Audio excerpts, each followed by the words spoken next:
Can Obama channel FDR? This is the Slate Daily Podcast for Thursday, August 18th. I'm Andy Bowers. Today's article is called Obama's FDR Moment. It's written by Elliot Spitzer. President Obama should heed the famous wisdom of FDR, quote, above all, try something, unquote. Being passive in the face of rising anxiety breeds discontent, doubt, and ultimately contempt.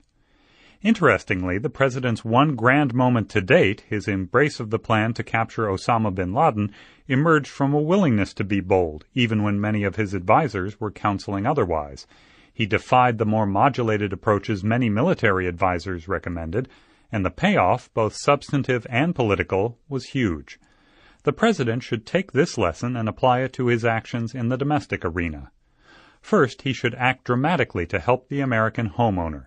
There is a continuing and incendiary crisis in the housing market, with about 20% of all homes underwater.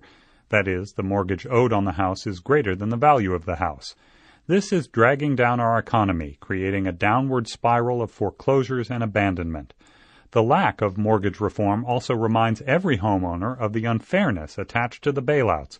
The banks, in their moment of insolvency and need, got hundreds of billions in direct cash payments, guarantees, and transfers in the form of artificially low interest rates, all of which have led to a massive transfer of wealth from taxpayers and savers to the banks.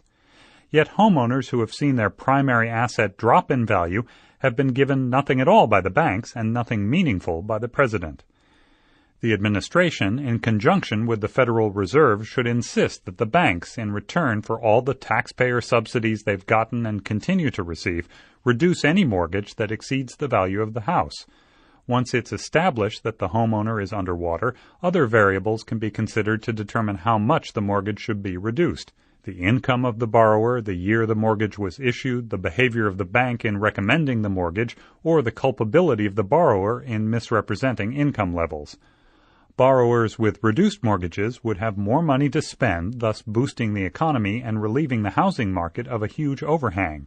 Owners would regain mobility, and the market could set a clearing price. Many also believe that the banks would come out ahead, facing fewer foreclosures, less abandonment, fewer houses stockpiled. In addition, the banks could also receive a piece of the upside when and if owners sell their houses for more than the value of the reduced mortgage.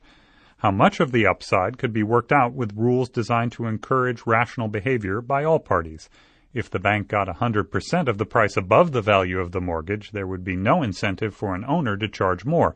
If the bank got only a tiny percentage of the price differential, it would never recoup the amount by which the mortgage had been reduced.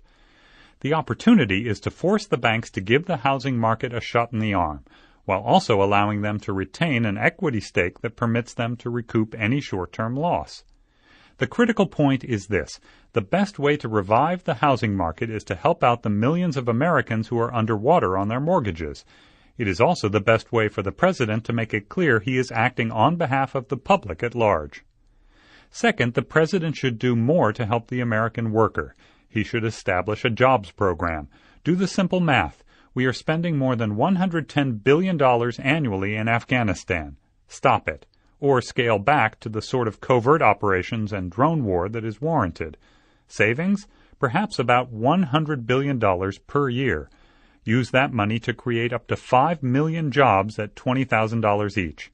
With unemployment among those aged 16 to 19 at an astonishing 25%, and unemployment among black people at 15.9%, there is no question that the crisis of unemployment is destroying the fabric of our nation. Those who refuse to work get denied all other benefits.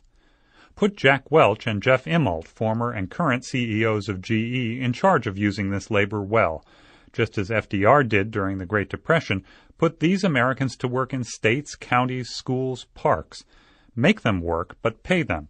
Get the dollars flowing back into the economy to help pull us out of the Great Recession. And when the unemployment rate dips below an agreed-upon number, indicating that the labor market is healthy again, phase out the program. There are ideas out there. All the president has to do is argue for them. Americans are not used to feeling that we are not masters of our own fate. We are a nation steeped in the idea that we can redirect the course of history at will. What we need at this moment is a president with bold ideas and the passion to fight for them. That was Obama's FDR Moment, written by Elliot Spitzer. For Slate.com, I'm Andy Bowers.